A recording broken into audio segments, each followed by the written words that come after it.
Hello class 12th। तो आज हम लोग फिर से अपने क्लास 12th के फिजिक्स का लेक्चर लेके आ गए हैं, जिसमें हम लोग एक अनंत लंबे तार का विद्युत क्षेत्र ज्ञात करेंगे। अब लेकिन यहाँ पे जो हम विद्युत क्षेत्र ज्ञात करेंगे भैया, वो जो विद्युत क्षेत्र होगा वो किसकी सहायता से ज्ञात करेंगे? वो हम ज्ञात करेंगे गॉस के नियम से। किसके नियम से? गॉस के नियम से। देखिए ये चीज हम लोग पहले भी लगा चुके हैं, लेकिन जब हम इसके पहले इसको लगाए हैं तो आपको ध्यान होगा बच्चा कि जब इसके पहले हम लगाए हैं तो वो लगाए हैं समाकलन की सहायता से। किसकी सहायता से? समाकलन की सहायता से। बट यहाँ पे आज हम लोग इसको गॉस के नियम से लगाएंगे, और जब गॉस के नियम से लगाएंगे बच्चा तो आप लोग एक चीज पाएंगे कि गॉस नियम से लगाना उसके कंपेयर में बहुत आसान है। बट ये चीज इस पे डिपेंड करता है कि आपको बोर्ड के एग्जाम में कौन सा पूछा जाता है कि आप इससे लगाइए या उससे लगाइए। देखिए आपको ये चीज क्लियर वो कर देगा, बोर्ड एग्जाम में आपको क्लियरली बोल दिया जाएगा कि आपको किससे लगाना है। तो वो वाला विधि देख लिए, आइए इस विधि को भी देख लेते हैं। तो सबसे पहले लिखा पढ़ी कर लें कि समझा दें, पहले समझ लेते हैं। देखिए एक बच्चा हम तार ले लेते हैं अनंत लंबा। अनंत लंबा हमने आपको पहले भी समझाया है, एक बार आपको फिर से एक्सप्लेन कर देता हूं कि अनंत का मतलब ये होता है कि वो बहुत बड़ा होगा। मतलब हमारी कॉपी या ब्लैक बोर्ड, जैसे आप कॉपी में बना रहे होंगे, हम ब्लैक बोर्ड में, तो ये हमारे कॉपी और ब्लैक बोर्ड के बाहर चला जाएगा, बहुत बड़ा होगा। अब इसका जो आवेश वितरण होगा, देखिए ये 1D है या एक विमीय है, तो इसमें कैसा होगा? रेखीय आवेश वितरण होगा, क्योंकि भैया 1D है, और 1D है तो रेखीय आवेश वितरण होगा। और इसको हम किससे दिखाएंगे? हम इसको दिखा देंगे लैम्डा से। तो जो रेखीय आवेश वितरण होगा इसका, वो होगा लैम्डा। और लैम्डा क्या होगा भैया? लैम्डा होगा Q/L। यही तो होता है,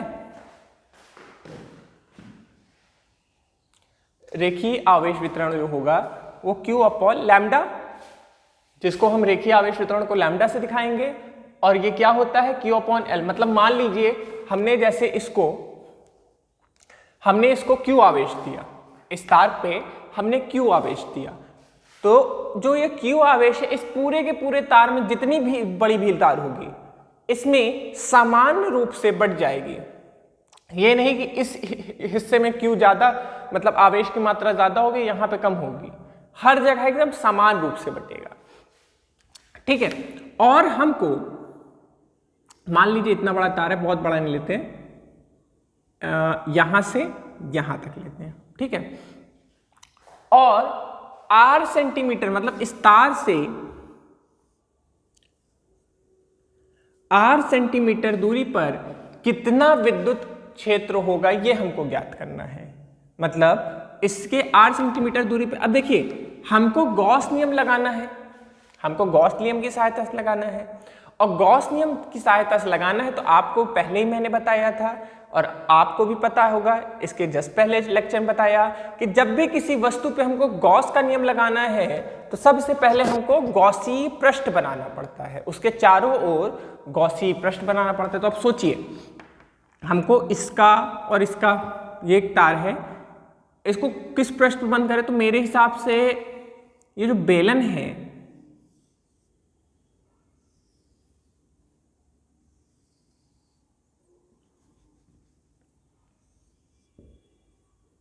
R थोड़ा छोटा कर दे, बोलिए, ये बेलन सही है?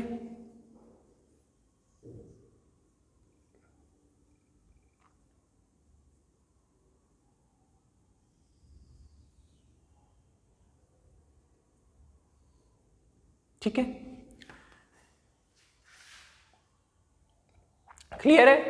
मतलब ये हमारा क्या हो गया? ये हमारा गॉसी पृष्ठ हो गया, ये पूरा का पूरा हमारा गॉसी पृष्ठ हो गया।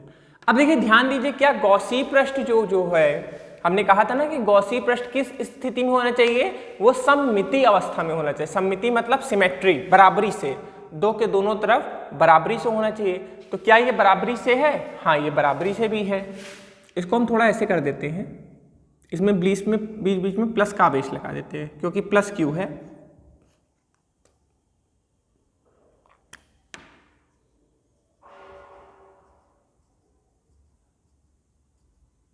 क्लियर? तो अब इसको करने के पहले इसके बारे में पूरा जितनी भी जानकारी है नोट कर लें। लिखिए, यदि कोई अनंत लंबे तार की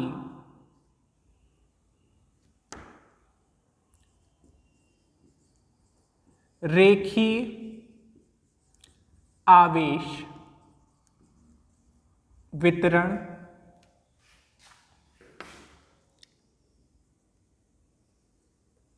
लैम्डा हो तथा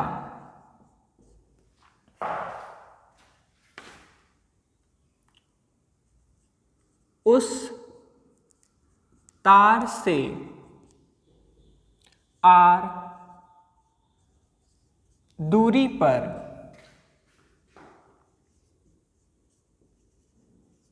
वैद्युत क्षेत्र ज्ञात करना है, तो हम उस तार पर r त्रिज्या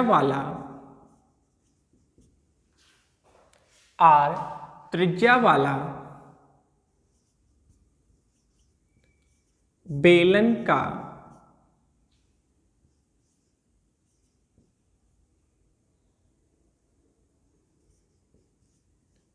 निर्माण करेंगे तथा उस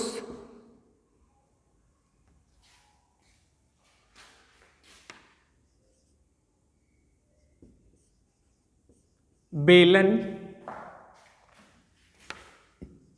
का कार्य गॉसीय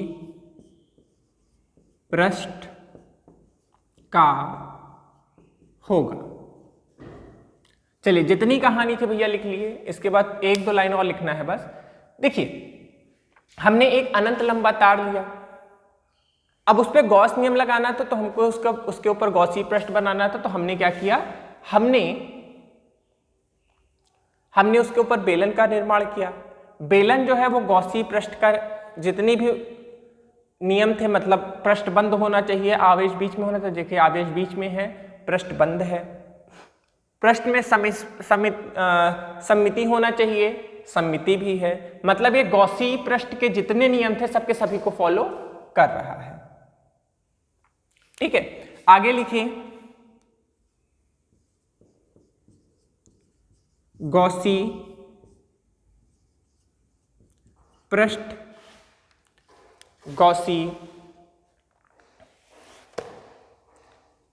के या गॉसी बेलन, या गॉसी हटा ही दीजिए,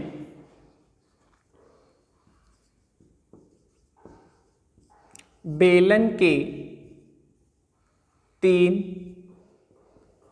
पृष्ठ हैं।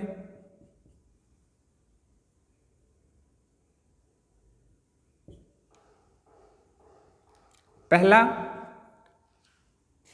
तो देखिए, यहां पे 2 सपाट पृष्ठ हैं। जैसे बेलन होता है तो बेलन का ऊपर और नीचे, तो इसको हम क्या मान लें, इसको हम S1 मान लें और इसको हम S2 मान लें।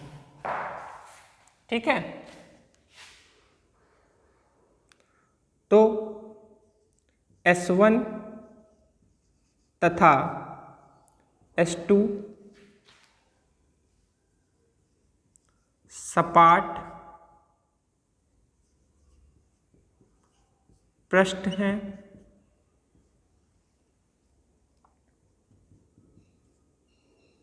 S3 गोलीय पृष्ठ है। S3 कौन सा हो गया? ये गोलीय पृष्ठ है। हो गया, नोट कर लो भाई।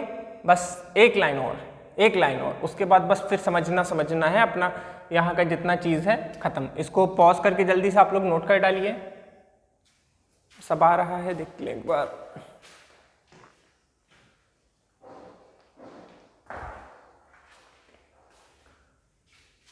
नोट हो गया भैया? इरेज कर दें।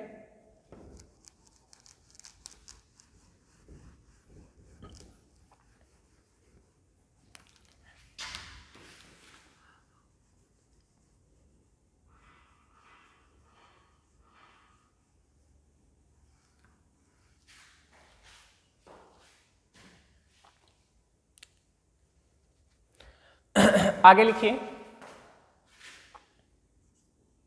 मान लीजिए S1 S2 तथा S3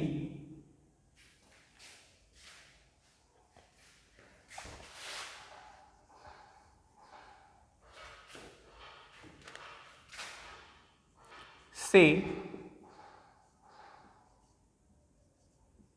निकलने वाला फ्लक्स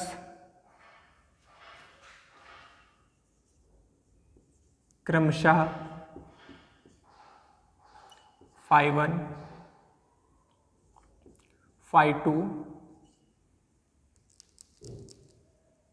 तथा φ3 है। देखो जी, अब हमारा भैया जी जितना लिखा पढ़ी था सब खत्म। अब हमको क्या करना है? हमको सीधे फ्लक्स निकालना है। फ्लक्स निकालने का सूत्र आप जानते हो कि हम क्या करते हैं? फ्लक्स निकाल, इधर लिख लेते हैं, इधर भी बहुत खाली जगह रहती है, हम लिखते नहीं है। हम लोग का फ्लक्स निकालने का एक सूत्र होता है EA। इसको हम लिख सकते हैं EA cos थीटा। बोलो, यही होता है?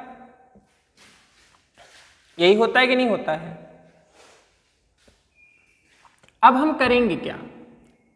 हम यहां पे हम अब इसको पहले देखते हैं। ये है, इसके अंदर से जो विद्युत क्षेत्र निकलेगा या ई जो निकलेगा वो किधर निकलेगा? इधर। सबके सभी के लिए इधर विद्युत क्षेत्र हमारा किधर होगा? आर हटा दें। हमारा विद्युत क्षेत्र जो होगा सबके सभी के लिए इधर होगा, और इस तरफ के लिए देखें तो इधर होगा। मतलब या तो इधर या इधर। तो हम क्या करेंगे? हम इस पृष्ठ के लिए देखते हैं, इस पृष्ठ के लिए देखते हैं और इस पृष्ठ के लिए, सब तीन के तीनों पृष्ठ को हम अलग अलग निकालेंगे, फिर उसी को हम जोड़ लेंगे। ठीक है? अब देखिए, यहां पे ई तो मिल गया हमको, DA भी तो चाहिए। अब DA क्यों ले रहे हैं? क्योंकि हम इसके छोटे से एरिया पे लगा रहे हैं, हम पूरे पे एक संग तो नहीं लगा रहे हैं, इसीलिए DA भी लेंगे। तो यहां पे DA क्या होगा भैया? आप भी जानते हैं, कोई भी वस्तु होती है उसके बाहर की ओर 90 डिग्री पे जो हमारा क्षेत्रफल होता है उसी को हम क्षेत्रफल वेक्टर बोलते हैं। तो इसका क्षेत्रफल वेक्टर किधर होगा? इधर की ओर होगा। इसका इधर की ओर होगा। अंदर की ओर कभी क्षेत्रफल वेक्टर तो हो नहीं सकता, इसका इधर की ओर होगा। ठीक है? अब इसको अगर आप लोग चाहिए तो A1 या DA1 बोल दीजिए, D या DA ही बोलिए, पूरा नहीं लिखने की जरूरत है, अभी समाकलन हो जाएगा तो एक संख्या ऐसे भी हो जाएगा, DA ही बोलिए। तो इसका किधर होगा? इधर की ओर होगा, इसका ऊपर की ओर और इसका नीचे की ओर, क्योंकि अंदर की ओर हो नहीं सकता, ये बंद पृष्ठ है। तो पृष्ठ के बाहरी जो होगा वही क्षेत्रफल वेक्टर होगा, तो 3 के तीनों का बाहर की ओर होगा। क्लियर है? तो अब इसकी सहायता से हम फ्लक्स निकाल सकते हैं। तो पहले पृष्ठ के कारण जो फ्लक्स होगा वो कितना होगा, वो होगा EA E DA, और EDA क्या होगा? तो अब देखिए पहले पृष्ठ में जो हमारा विद्युत क्षेत्र है वो ऐसे है, विद्युत क्षेत्र तो हमेशा ऐसे ही रहेगा ना, विद्युत क्षेत्र हमारा ऐसे ही रहेगा, हमारा विद्युत क्षेत्र ऐसे है और हमारा क्षेत्रफल वेक्टर ऐसे है। तो ऐसे एक ऐसे कितना हो गया 90 डिग्री। तो हम क्या लिखेंगे, E इंटू DA cos 90, और cos 90 का मान बच्चा 0 होता है, तो पूरा पूरा इसका मान कितना हो जाएगा 0। बोलो कोई दिक्कत? φ2 के लिए देखते हैं, या दूसरे पृष्ठ के लिए, दूसरे सपाट पृष्ठ के लिए, तो भैया जो ऊपर वाले के लिए वही नीचे वाले के लिए। जबरदस्ती मेहनत करनी है तो कर लीजिए, आना वही है। देखिए देख लेते हैं, समझ लेते हैं। जो इसका विद्युत क्षेत्र है ऐसे है, और इसमें जो क्षेत्रफल वेक्टर है नीचे, क्षेत्रफल वेक्टर नीचे, विद्युत क्षेत्र ऐसे, क्षेत्रफल वेक्टर नीचे, तो एक ऐसे कितना 90 डिग्री, फिर से 90 डिग्री का आ गया, और cos 90 कितना होगा भैया, फिर से 0 हो जाएगा। क्लियर है? तीसरे पृष्ठ या गोली पृष्ठ के लिए निकालते हैं। तो चला जाए गोली पृष्ठ पे देखने, गोली पृष्ठ पे आ गए, फ्लक्स निकालना है इसके कारण। तो सबसे पहले एक थीटा जानकारी होना चाहिए, क्योंकि EDA cos थीटा होता है। और ध्यान दीजिए हमारा जो विद्युत क्षेत्र है वो भी ऐसे है और क्षेत्रफल वेक्टर भी ऐसे है, तो दो के दोनों का डायरेक्शन हमारा क्या है, दो के दोनों का डायरेक्शन सेम है, तो cos 0, और cos 0 का मान हमारा क्या आता है भैया, cos 0 का मान आता है 1। तो हमारा क्या हो जाएगा, ये EDA ये आ जाएगा। अब इसके बाद आप भी जानते हैं कि हमने कहा था पहले ही, जब गौसीय पृष्ठ का अनुप्रयोग पढ़ा है तो हमने आपको ये बताया था कि जब भी कोई गौसीय पृष्ठ होगा तो उसमें जो हमारा विद्युत क्षेत्र होगा, जो हमारा विद्युत क्षेत्र होगा वो हमेशा कैसा होगा, वो हमेशा समान होगा या सेम होगा। और जो भी सेम चीजें होती हैं वो समाकलन के चिन्ह के बाहर आ जाती हैं। तो यहाँ पे जो E है वो बाहर आ गया। E क्यों बाहर आया, इसमें तो भाई यहाँ पे तो 0 हो गया, तो ये खत्म ही हो गया। अरे भाई इसमें 0 हुआ तो गुणा कर दोगे 0 हो जाएगा, यहाँ पे भी 0 हुआ, cos 90 का मान 0, और 0 का गुणा कोई से भी करोगे तो वो खत्म। ठीक है, अब नीचे आते हैं भैया।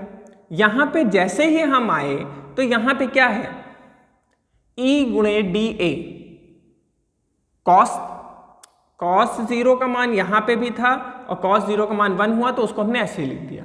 अब आपको हमने बताया ही है कि जब भी कोई गौसीय पृष्ठ होगा तो उसमें हमारा विद्युत क्षेत्र समान होगा, और जब भी कोई चीज कांस्टेंट या नियतांक या समान होती है तो वो समाकलन के चिन्ह के बाहर आ जाती है। तो E बाहर आ गया, क्या बचा DA, और DA जो है ये क्षेत्रफल किसका होगा, इस बेलनाकार पृष्ठ का होगा, और इस बेलनाकार पृष्ठ का जो क्षेत्रफल होगा वो क्या होगा, 2 पाई RH। बोलो यही होगा कि नहीं, यही होगा 2 पाई RH। ठीक है, तो अब टोटल फ्लक्स कितना हुआ, कुल फ्लक्स, और कुल फ्लक्स क्या हो गया, यही तो होगा φ1 φ2 φ3, जोड़ दिया जाए तो φ1 0, φ2 0, φ3 क्या है, बोलो। तो हमारा फ्लक्स कितना आ गया, E गुणे 2 पाई RH। जल्दी से नोट कर लीजिए, नोट करते ही मान इसको सफा करेंगे, और अपना ये जो निगमन है एक तरह से, या जो डेरिवेशन है, इसको हम खत्म करने वाले हैं। बहुत जल्दी खत्म हो जाएगा, ज्यादा बचा नहीं है, क्योंकि हमने फ्लक्स निकाल लिया है। और अभी गॉसी नियम जो था, गॉस का नियम आपको याद ही होगा कि गॉस का नियम हमारा क्या था, फाई बराबर क्यू अपॉन एप्सिलॉन नॉट। तो बस अब ये एक स्टेप हो गया, अब हम दूसरा स्टेप लगाएंगे और जैसे दूसरे स्टेप पे हम लगाएंगे तो तुरंत हमारा ई का मान आ जाएगा। कैसे आएगा देखते हैं, इतना समझ गए? एक बार फिर से थोड़ा सा हिंट आप लोग को दे दें, थोड़ा सा बता देते हैं फिर से एक बार। देखिए हमने पहले सब चीज को बांट दिया, उसके बाद हमने पुराना वाला सूत्र लगाया, ये वाला सूत्र, हर एक प्रश्न पे अलग अलग, क्योंकि देखिए तीन के तीनों प्रश्न का एक संग निकाल पाना पॉसिबल नहीं है, तो तीनों प्रश्न का हमने क्या किया, अलग अलग लगाना शुरू किया। देखिए गॉसी जो नियम होता है, गॉस नियम जो होता है वो बहुत कॉम्प्लेक्स या बहुत जटिल वस्तुओं पे लग सकता है, बट आपको उसको लगाना आना चाहिए। तो कहिए तो एक तरह से ये भी जटिल था, हमने क्या किया, इसको अलग अलग प्रश्नों में तोड़ दिया, इसको भी तोड़ा, इसको भी तोड़ा और इसको भी तोड़ दिया। अब इसमें क्या फायदा था कि हमको यहाँ पे जो ई और डीए का मान मिला, ई और डीए का मान मिला वो 90 मिला, और कॉस 90 का मान आप भी जानते हो कि 0 होता है, तो कॉस 0 के कारण ये खत्म कर दिया इसको, ये भी कॉस 90 मिला, कॉस 90 का मान 0 मिला और उसके कारण वो खत्म हो गया। इस प्रश्न पे भी वही हुआ। यहाँ पे देखिए हमारा जो विद्युत क्षेत्र है इधर और क्षेत्रफल वेक्टर इधर, विद्युत क्षेत्र इधर, क्षेत्रफल वेक्टर इधर, तो ये 90 डिग्री। और यहाँ पे इन दोनों के बीच में कोण क्या बना, दो के दोनों एक ही दिशा में हैं, तो कॉस 0 हुआ। तो ई जो था, इस पूरे के पूरे में ई आप कहीं भी लीजिए, ई का मान जो होगा वो समान होगा, इस कारण से ई को जो है समाकलन के बाहर निकाल दिए, ई गुणे 2 पाई आर एच हमारे पास बच गया। हमने कुल फ्लक्स निकालने के लिए सबको जोड़ा, तो हमें कितना मिला बस भैया, ई गुणे 2 पाई आर एच। क्लियर है? जल्दी से नोट कर डालिए आप इसको।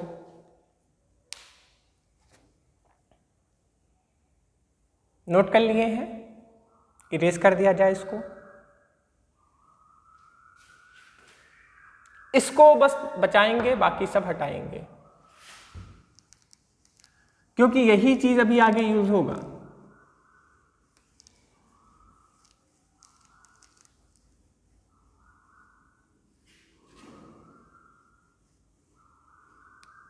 और इसको भी उठा के ऊपर ही लिख देते हैं, इसको भी सफा कर देते हैं, इसको भी ऊपर ही लेते आते हैं, या इसको याद रखिएगा, याद कि आप लोग तो कॉपी में लिख ही लिए होंगे, अभी इसको आगे यूज करते हैं।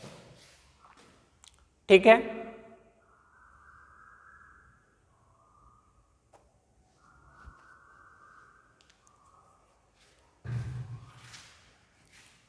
अब आगे चलें। अब गॉसी नियम का पालन करते हैं। गॉसी नियम, भाई इतना बड़ा हमने गॉसी नियम लगाने के लिए तो बनाया है, तो गॉसी नियम के अनुसार, तो गॉस का नियम हमको क्या बोलता है कि कोई भी आवेश जब किसी बंद पृष्ठ के अंदर होगा, कोई भी आवेश किसी बंद पृष्ठ के, देखिए ये आवेश है, अरे भाई ये जो तार है पतला वाला, ये एक तरह से आवेश है और ये एक बंद पृष्ठ के अंदर है, तो विद्युत फ्लक्स का मान Q बटे एप्सिलॉन नॉट होगा।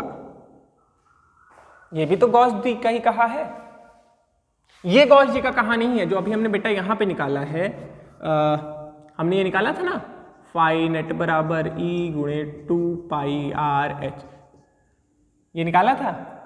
एच क्या, उसको एल कर लेना, एल ये जो लंबाई है, जितना बड़ा हमारा बेलना का साइज है उसको एल मान लेना। ठीक है, तो Q अपॉन एप्सिलॉन नॉट, और Q का मान क्या होगा यहां पे ये भी देख लेते हैं। Q का मान जो होगा वो लैम्डा एल होगा। क्यों? रेखीय आवेश वितरण के अनुसार। ठीक है, तो Q का मान क्या होगा? Q का मान फाई L हो गया। इस मान को आप चाहिए यहां रख भी सकते हैं।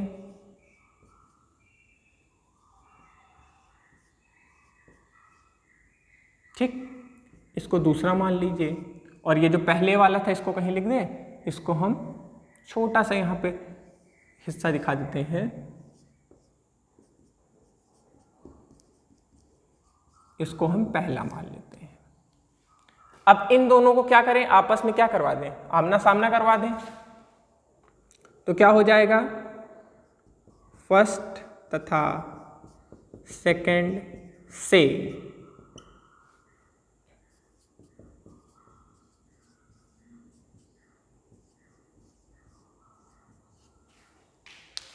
ठीक है,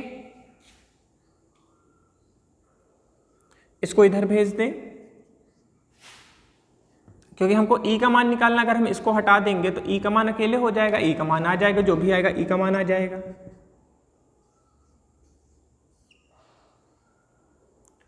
to pi R L epsilon naught. L ने L को खत्म कर दिया, बोलो खत्म करेगा, तो E का मान कितना मिला हमको, lambda 2 pi R epsilon naught. तो इस अनंत लंबे तार के लिए विद्युत क्षेत्र की लंबाई हमें कितनी मिल गई, 2 पाई आर एप्सिलॉन नॉट। बोलो क्लियर है? हम इसको K के रूप में भी लिख सकते हैं। K मतलब क्या होता है, 4 पाई एप्सिलॉन नॉट। K का मान आप लोग को जानते ही होंगे, K बराबर 1/4 पाई एप्सिलॉन नॉट। तो अब देखो यहां पे बाकी सब कुछ तो हमको मिल जाएगा, 2 पाई एप्सिलॉन नॉट और R, बाकी तो सब कुछ मिल गया। हमको एक 2 की कमी थी, तो एक 2 यहां गुणा कर दिए, एक 2 यहां गुणा कर दिए, तो इसको हम ऐसा भी लिख सकते हैं, K लैम्डा अपॉन R। बोलो होगा?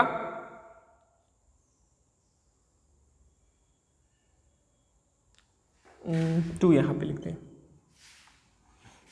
तो ये था हमारे अनंत लंबे तार का विद्युत क्षेत्र। और अगर आप लोग ध्यान से हमारा पिछला लेक्चर पढ़ेंगे जिसमें हम लोग इस चीज को समाकलन विधि से किए थे, तो आप जाके देखेंगे तो यही चीज आपका तब भी आ रहा है। देखिए हमको समझाना था तो इसलिए ये टाइम टेकिंग हुआ, टाइम लगा, बट वास्तविकता में जो ये है, ये समाकलन विधि के कंपेयर में गॉस के नियम से ज्यादा आसान है। लेकिन दिक्कत ये है कि बोर्ड एग्जाम में आपको कोई भी विधि बोल सकता है, आपको समाकलन विधि बोल सकता है और आपको ये भी विधि बोल सकता है। तो जिस विधि से आपको बोला जाएगा आपको वही से लगाने पे नंबर मिलेगा, अन्यथा आपको उस चीज का नंबर नहीं मिलेगा। उम्मीद करते हैं कि जो आज का लेक्चर था आप लोग ने उसको पूरा का पूरा ध्यान से समझा होगा। बहुत आसान सा लेक्चर था, देखने में बहुत टाइम लगा, बट है बहुत आसान सा लेक्चर ये। इसको प्रॉपरली नोट कर लीजिएगा। नेक्स्ट लेक्चर में जब मिलेंगे तो हम लोग फिर से लगाएंगे गॉस का नियम, और गॉस के नियम की सहायता से अनंत लंबे समतल चद्दर का विद्युत क्षेत्र ज्ञात करेंगे। तब तक के लिए मुझको इजाजत दीजिए। थैंक यू बेटा।